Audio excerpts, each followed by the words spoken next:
বয়সের একটা saturation zone আছে, ঠিক যে সময়টাতে এসে দাঁড়ালে সবকিছুই মেনে নিতে হয়।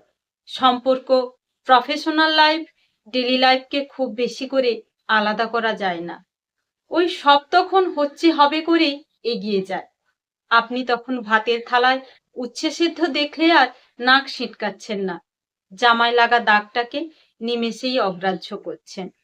উইকেন্ডে একের পর এক প্ল্যান ল্যাপটপের এক্সেল শিটে মিশিয়ে দিচ্ছেন, আর প্রেমিকার চলে যাওয়ার রাস্তার দিকে ফ্যাল ফ্যাল করে তাকিয়ে আছেন।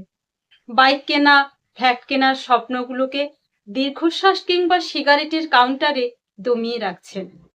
বিয়ে করার জন্য বাড়ির যাবতীয় কানাঘুষোকে আর একটু সময় লাগবে বলে দূরে সরাচ্ছেন। বন্ধুদের আড্ডায় আপনার নিয়মিত উপস্থিতিতে লাল দাগ পড়ছে। চোখের জল রাত্রিরে বিছানা বালিশ ছাড়া আর বিশেষ কেউ দেখতে পাচ্ছে না। কখনো কখনো বাবা মায়ের শরীর খারাপের কথা ভেবে খুব দুশ্চিন্তা হচ্ছে।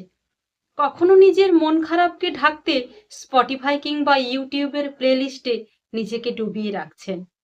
কখনো কখনো খুব মন খারাপ করলে, কিছু ভালো না লাগলে চিৎকার করে না বলতে পারছেন না।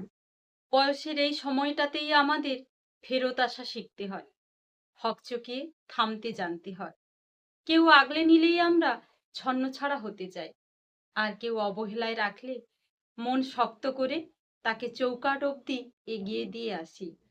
আমরা তখন অভ্যেসের নাম দিই জীবন, আর ছেড়ে আসার নাম ঘুম ভালো হয়।